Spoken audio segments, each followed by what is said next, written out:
Olá, eu vim aqui falar para vocês sobre os 5 traços de caráter. Isso vai ajudar vocês no seu autoconhecimento e também a se relacionar melhor com as outras pessoas.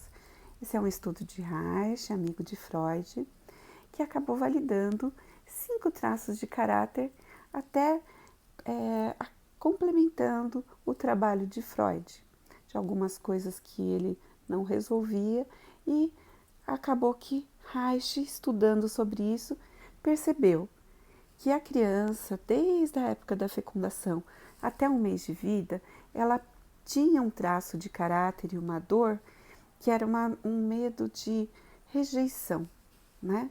Então, às vezes a criança sentiu uma dor, uma preocupação da mãe, ou a mãe sofreu um acidente, ou teve alguns pensamentos, e a criança, por se sentir rejeitada, ela desenvolveu o recurso de ficar mais quietinha, não se mexer muito para não incomodar, e desenvolveu mais a parte criativa, a parte mental, nessa época da fecundação até mais ou menos um mês de vida. Depois disso veio o segundo traço de caráter, que Reich deu o nome de oral. Eu costumo chamar de comunicador, né? O primeiro, que é esquizoide, eu costumo chamar de criativo. O segundo, que é oral, eu costumo chamar de comunicador. Porque o oral, ele teve o medo do abandono, porque a mãe não estava com ele a todo momento, ou precisava trabalhar, ou infelizmente faleceu, ou estava cuidando dos irmãos, fazendo outras coisas. E aí ele começou a chorar para poder chamar atenção e expressar mais o que ele precisava. E às vezes ele não era atendido naquela necessidade, às vezes ele queria mamar e a mãe estava pensando que precisava trocar. Isso, o medo de ser abandonado, fez ele desenvolver esse recurso da comunicação. O terceiro traço é o traço que Reich chamou de psicopata. Eu dou o nome de manipulador, porque nessa fase de 1 ano e 1 mês, até uns 2 anos e pouquinho, a criança começa a andar, falar vovó, falar titio, e ela começa a ser requisitada para repetir, para todo mundo ver como ela está crescendo, como é bonitinho. Depende do que ela sente, das vezes que ela é requisitada, ela tem medo de ser manipulada. E ela acaba desenvolvendo esse traço de manipular. Às vezes aquela criança que berra no mercado, que sabe como agir de forma que o pai e a mãe ou as pessoas que cuidam façam o que ela deseja.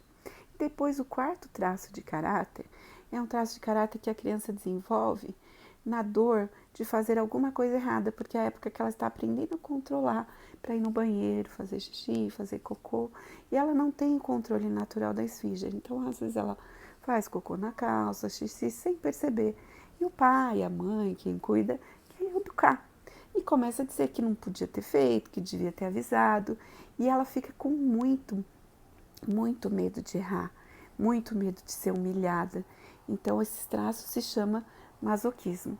E eu costumo dar um nome de uma pessoa mais regrada, porque ela gosta de fazer tudo certinho para que ninguém cobre o erro dela depois. E tem o quinto traço, que é mais ou menos dos 3 anos e meio, 4 até os 5, 6 anos, que é o traço de caráter que a criança começa a descobrir a sexualidade, descobrir que a mãe tem o par, que é o pai, o menino descobrir que o pai tem o par, que é a mãe, e ele começa a ter medo de ser trocado, de ser traído. E aí a criança começa a desenvolver um recurso de estar sempre bem arrumadinha, de estar sempre bem simpática, de estar tudo certinho. Ela começa interiormente até se embelezar mais, ficar mais harmoniosa, para evitar que ela seja trocada.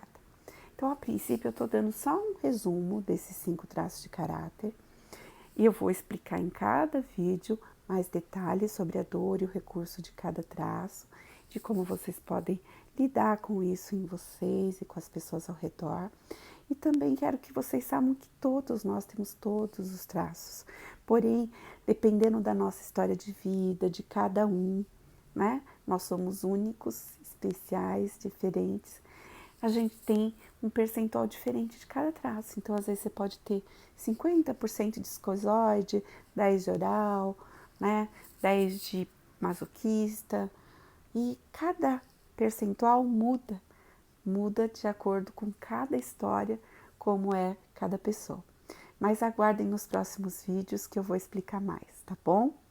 Obrigada, espero ter ajudado um pouquinho mais sobre esse ensinamento de autoconhecimento. Até o próximo vídeo. Tchau!